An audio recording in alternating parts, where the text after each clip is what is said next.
Hello, hello, hello, hello. Welcome to the podcast. You see my glory. Let me tell my story. Welcome.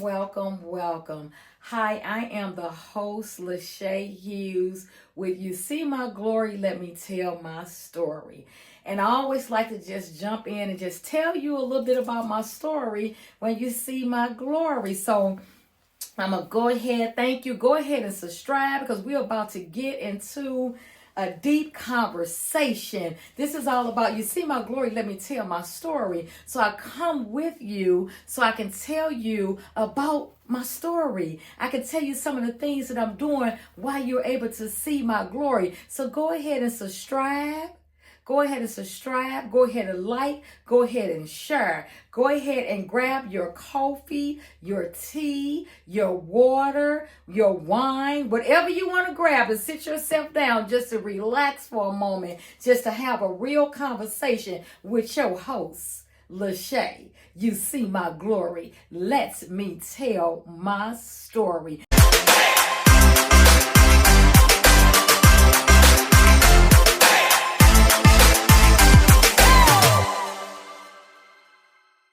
Okay, so we're going to jump right in.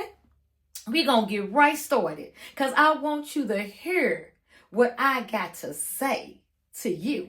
Okay, so let's get started. All righty, let's get started. Okay, all right, you see my glory. Let me tell my story. I'm going to jump right into it. I will not be before you long. I am the host, Lachey Hughes, with MFMF, Mothers and Fathers Mentally Fighting. Real talk. You see my glory. Let me tell my story. Gratefully grieving. And I know some of y'all may say, what do you mean you gratefully grieving? I'm gratefully grieving. You can be gratefully grieving, whether it's in a loved one of going home with the Lord, whether it's a marriage, whether it's finances, whether it's a business. Whatever you may be facing in life today, we can gratefully do it. Do you agree with me with that? We can gratefully do it. And I want to show you some tips on how I gratefully do it and things that I learned. So go back and watch some of my other episodes and you will see. But let me tell you a little bit about my story, okay? So back on May the 26th, 2024, my lovely son, Ken Jr., completed his life with suicide. And I had a choice, you guys. I had a choice I had to make. I knew I had to grieve. We all got to grieve. When we lose someone dear to us that we love, a job, a marriage, whatever it may be, we got to grieve, and you grieve in your own timing. But I had a choice to make, you guys. I had a choice to make. I wanted to grieve. I had no choice but to grieve. My son, my homeboy, my Kool-Aid Smile, Kenna Jr., my business partner that we own a boutique store together, my child that God loaned me for 25 years, my child. I had a choice to make. And the choice I made was to grieve, but gratefully grieve. Some have asked me that question. Go watch my last episode that I talk about. Some asked me that question. How can you gratefully grieve? And it's a live that I did. And I talked about that God had blessed me to gratefully grieve. And I'm going to gratefully grieve because guess what? I can't gratefully grieve because of the Spirit of God lives inside of me, and you can too. But I'm going to jump right into it because what I'm talking about today, I want you to join in and get your pen, paper, and your coffee, your tea, or whatever, join in with me. So what we're going to talk about today, girl, what we're going to talk about today? So I'm going to tell y'all what we're going to talk about today. Y'all ready to have this conversation with me today? Me, myself, and I, and God, and you as you listening. We're going to talk about what fed you in one chapter can starve you in the next. What fed you in one journey of your life can starve you in the next. Sister, pastor, girlfriend, minister, teacher, mama, girl, what you mean about that?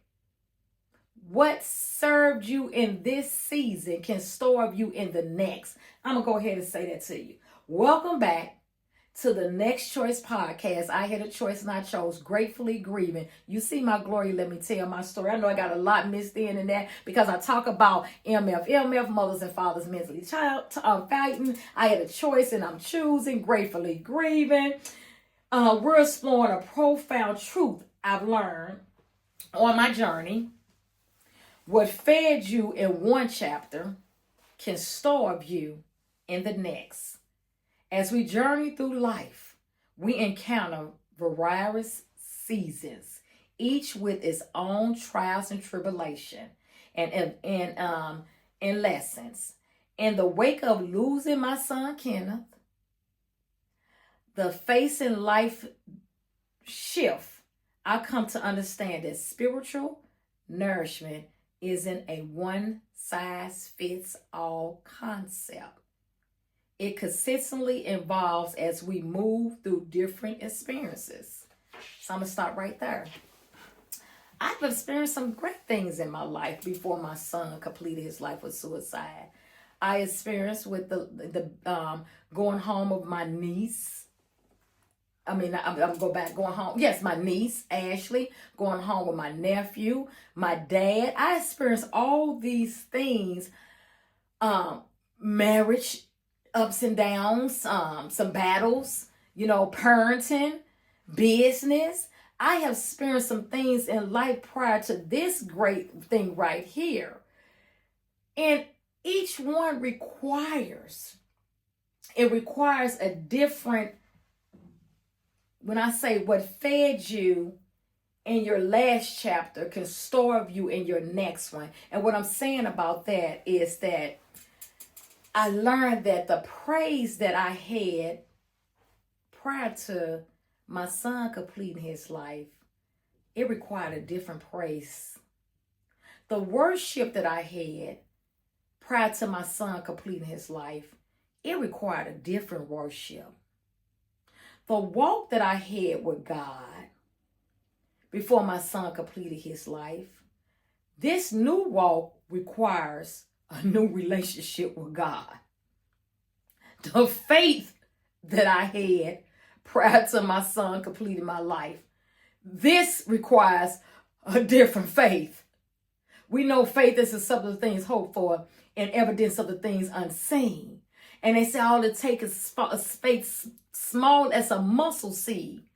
But the faith that I had to get a job is a different faith that I'm going to have to gratefully grieve. Y'all catch my grip? You catch what I'm saying? We can starve ourselves because you're saying, Lord, my prayers is not working because you're trying to do the same prayer. It required me not to pray, not just to pray.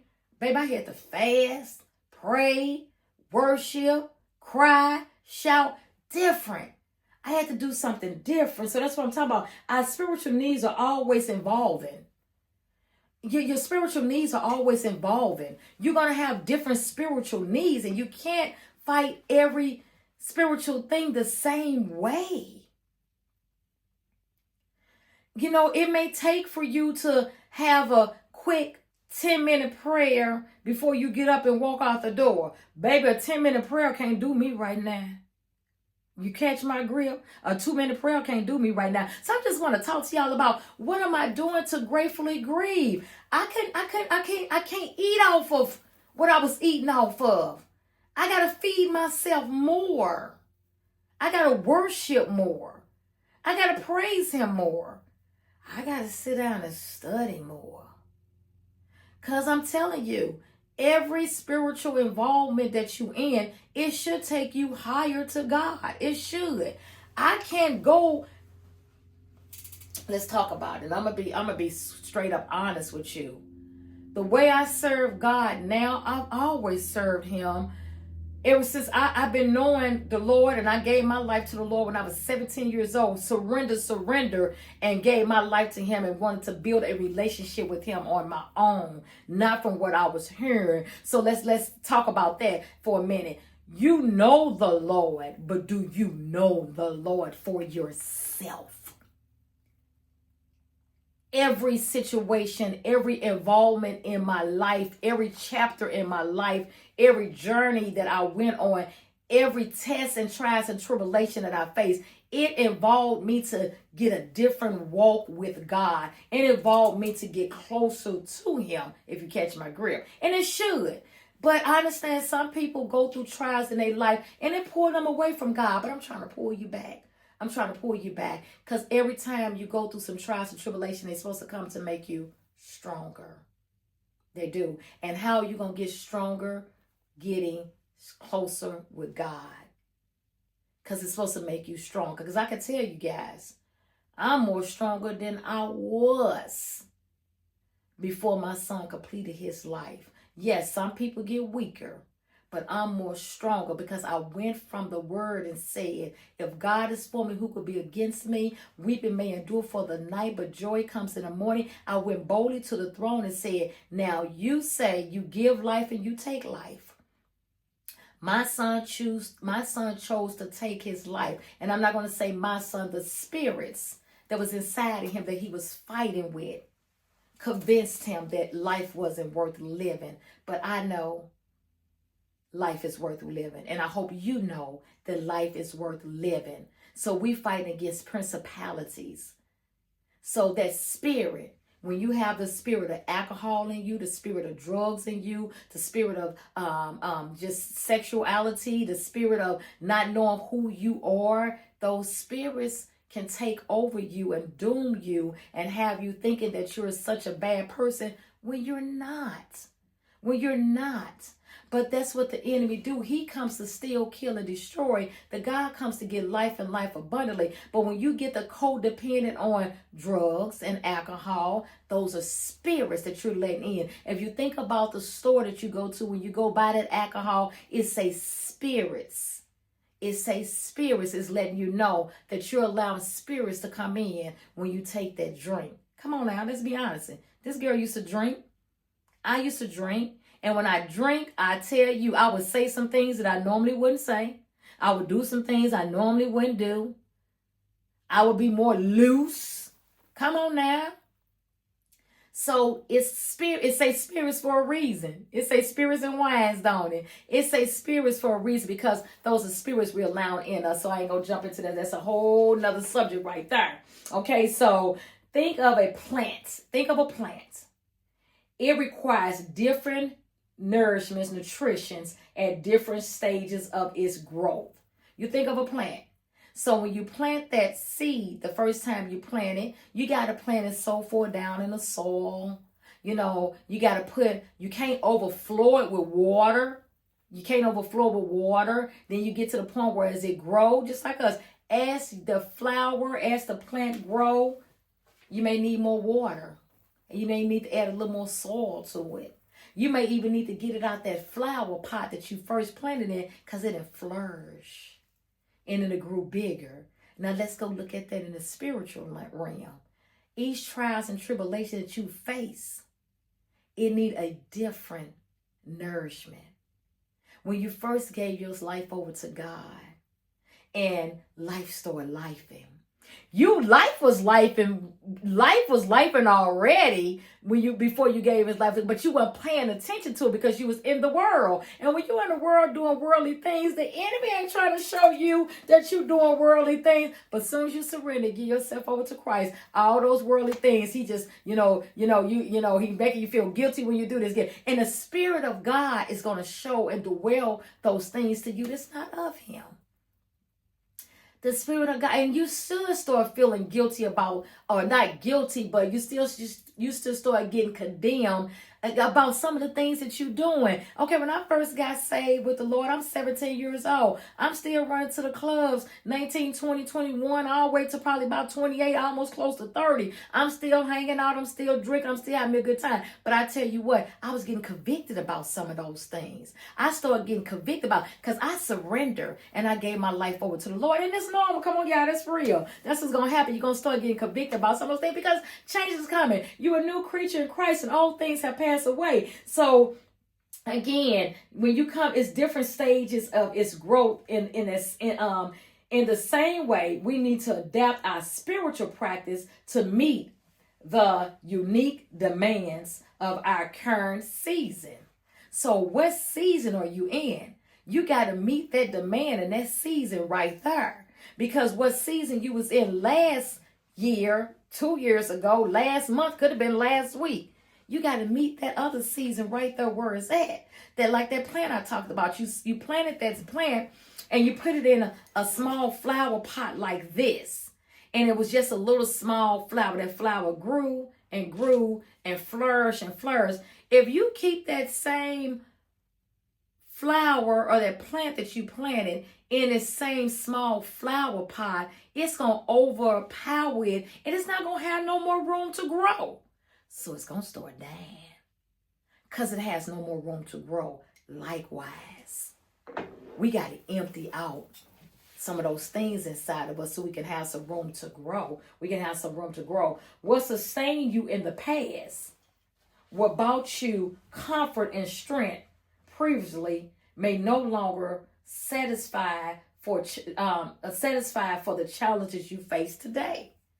So you might have been okay waking up in the morning, saying a quick prayer, Our Father which art in heaven, hallowed be the name. The kingdom come, thy will be done on earth as it is in heaven. Give us this day our daily bread. Forgive us for our debts as we forgive our debtors. Lead us not into temptation, but deliver us from evil. Because you're the power, kingdom, and glory forever and ever. That might have been, and that's a good prayer. If that's all you can say, that's a good prayer. But I'm saying, seasons in your life, you got to get deeper into your prayer, your meditation, into prayer and fasting, into prayer and studying his words. Come on, y'all, I'm speaking to me. I'm speaking to me because this season in my life, it's requiring me to worship different, pray different, study different, live different, be different. I got a choice and I'm choosing because I want to gratefully grieve. How about you? I may have found spiritual strength in a quick 10-minute prayer or a brief moment of worship.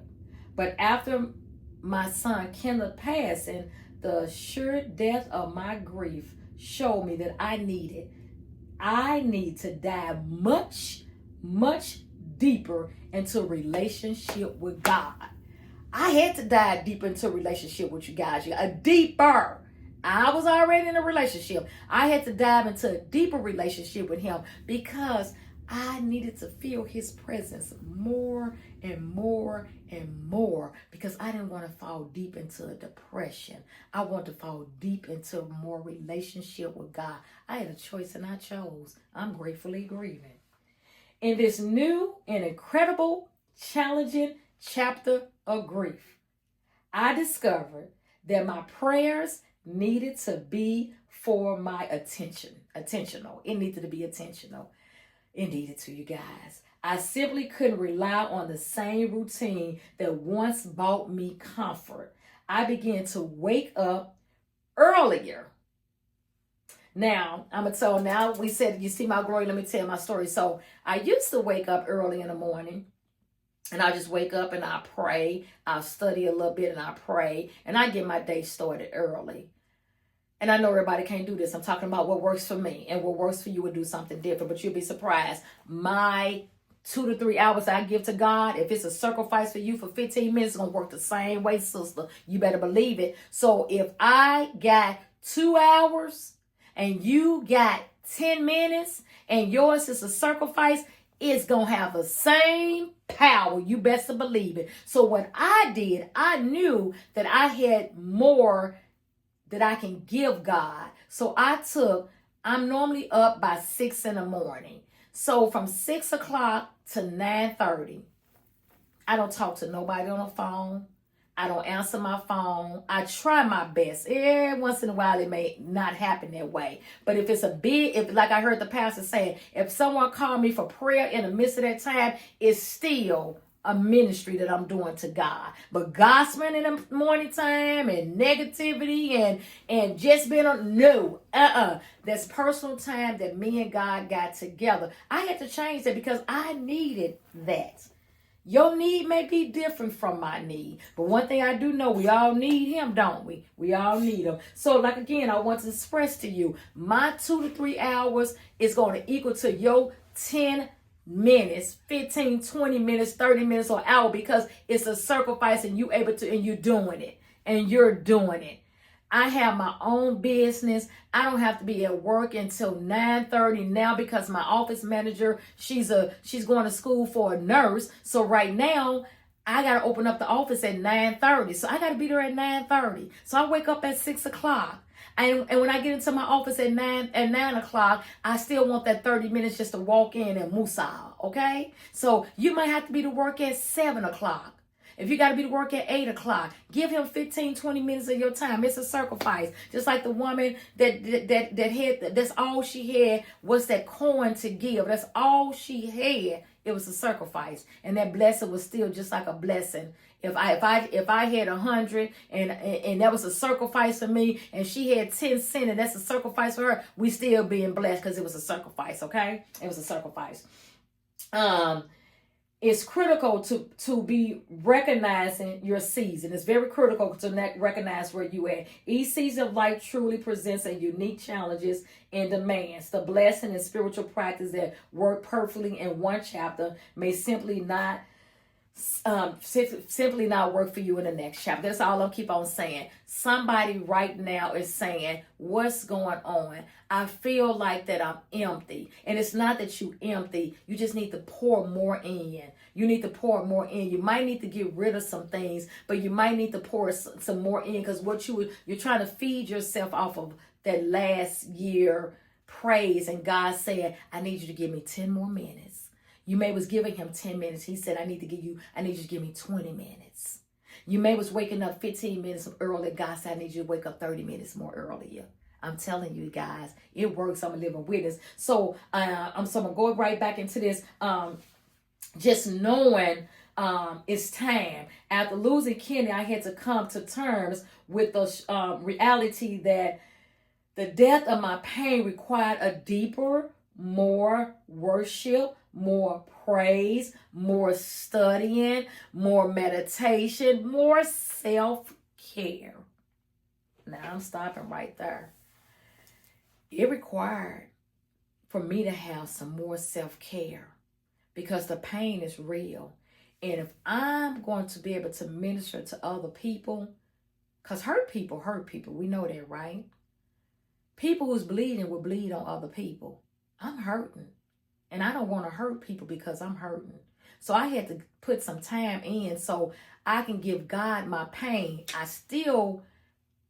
I'm grieving, but I released and gave God my pain because I don't want to hurt people. And I was hurting. And I said, God, if you still want me to serve while I'm not going to say suffering, because I'm not suffering. Serve while I'm shedding some tears. Serve while I had to surrender. And I had to say, okay, I got to make sure that I am glorifying the Lord more so I can be able to glorify his people. Well, I won't put my grieving on them. I got to put my grieving on God. God say this belongs to him. So when y'all see my glory, I'm here to tell my story. Y'all see my glory because of what I do behind in secret. I put my grieving on God. I trust him with my tears. I worship him in my weeping. I study in my suffering. And I'm going to show y'all some things, some other ways that I had to find out some other things that's helping me self-care. So the first thing, I was coming from a cruise, and I went into the store to buy me some chips, and I saw this book, and I just looked at it and I walked by it. But then I went back in the store, and God said, go get that book. And I looked at it. I say, devotion coloring book, rest for your soul. I got the book. I said, okay, it's a coloring book. I can't remember the last time I colored. But God will give you some things that will bring some peace and self-care. So what I've been doing with this, and if you follow me on Facebook, you will know that I've been posting this. Each one I put on here, to Lachey Hughes from God. I bought this book on 11/15/25.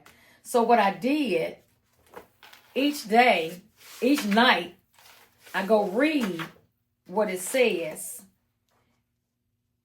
and then I draw in. I color. And I'm going to tell y'all, holy be to God. Listen to, see, we always want some big things. You know, what's the purpose of this? It was a great purpose for this. I've been every night before I go to bed, I read this and I color. And that has been bringing me some rest and peace at nighttime. I'm very mindful in these days of this season in my life. I watch and pay attention to what I listen to and what I watch on TV.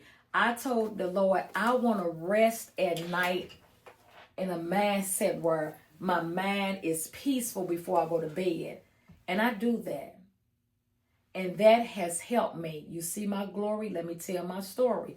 It's a story behind this glory. I'm not just sitting behind the door and say, God, I want to gratefully grieve, and I got to put some work in. It say faith without work is dead, right? It's dead. Faith without work is dead. So that's all I want to talk to you guys about is what fed you last season or last year or 3 months ago. You might have to do something different. So my first thing was I have to build a better relationship with God. Don't never think you can't stop building, because there's always room to build and get to know God more and more. Because this is right here, this comfort that he's giving me, I ain't never had this type of comfort before. This peace that he giving me, this is a different type of peace right here. Because baby, I thought I was going to lose my mind. But baby, he said, no. You receive it and I'm going to give it to you. But you got to do some work behind it. I trust you. Yes, I do, God. He said, you believe me? Yes, I do, God. Well, get to work. Faith without work is dead. So you got to do some things. So I mean, I have to praise him more. I have to worship him more. I have to study more. I have to find ways to heal my soul as I'm healing. So then I said I want to get back out there into the events, into the atmosphere with people and being around people. When I first got out there after my son completed his life, I got drained, you guys. I did, because I was out there, felt good because I was serving people, but I wasn't serving myself yet. I wasn't serving myself. I was talking to people about mental health. I was telling my son's story over and over again about him completing his life. I was trying to tell people life is worth living and this is that. But I had to say to myself, Shay, life is worth living for you too. You got to make sure you live life. I was draining myself. So I said, okay, what fed me when my son first passed? That was feeding me. It was feeding me getting out there and talking to the people about mentalness. It was feeding me with talking about suicide prevention. It was feeding me because it was blessing me to help other people because I know what he was going through. But now this season, I got to feed me. I got to feed my soul.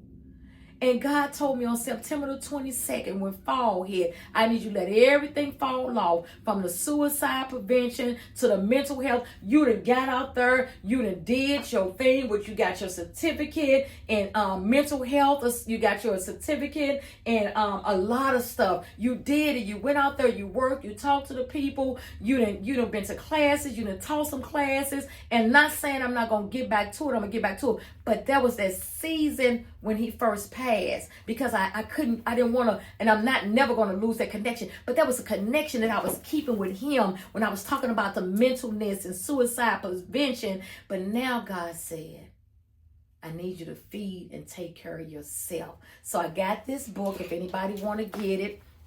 These are things I'm showing you. See, I can show you, but you got to do it. So I got that. What works for me may help you.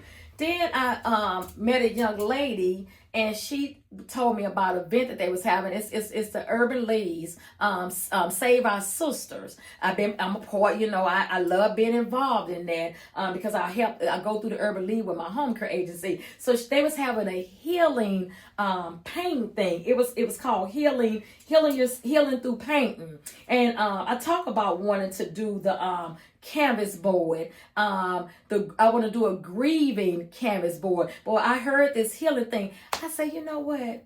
I wasn't going to go. And my husband say, you need to go, because you said you want to self-care and take care of self-care. So we went and we did this. We did the healing. Oh my God, go look at me off as you will see it. We did the healing thing. So all I want to do is just kind of come on and tell you guys, gratefully grieving.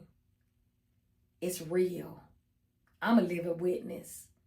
My son completed his life September the 24th, 2026. I'm gratefully grieving. I didn't say I wasn't grieving. I said I'm gratefully grieving. And what fed me last season when he first completed his life, I got to move something different to feed me this season. And me feeding myself this season is me self-care. God told me it's not selfish. I am in self-caring season. I am in a self-caring season, okay? So, how do we embrace our journey? It begins with trusting God's plan in the midst of our consuming grief. Continue to remind ourselves that God has a specific purpose for each and every season. And Jeremiah 29:11 offers such profound, for I know the plans I have for you, declares the Lord. Plans to prosper you, not to harm you. Plans to give you hope in a future. This beautiful promise serves as a powerful reminder that even in our absolute darkest chapters, God is working for our ultimate good. It's also about choosing to grow, embracing this new chapter with an open willingness to grow and to adopt. I gotta adopt to this new chapter, you guys. That's all. You gotta learn and be willing to adopt to the new chapter that you in. And incredible transformation, acknowledging that the unique trials you face with courage and lean into them wholehearted, knowing that they are actively shaping you into a stronger, more powerful, reliant person than you ever thought possible. Yeah, I'm saying it. This season right here, this journey that I've been on, it's making me into a more powerful person, lining myself up with God's will. In conclusion, my dear listener, as you navigate your own unique season of life, please remember that you cannot rely on the spiritual nourishment of the past to sustain you in the present. That spiritual nourishment in the past, you need something new. Each chapter requires its own fresh offering of prayer, worship, and deep reflection. Be incredible, intentional about seeking God in new and even deeper ways, recognizing the importance of adopting your spiritual practice to meet the current challenges you face. And no, new level, new devil. New level, new praise. New level, new test, new test, new test, new trial, new praise, new worship. Remember, and by guidance in every single aspect of your life, your healing journey is a process.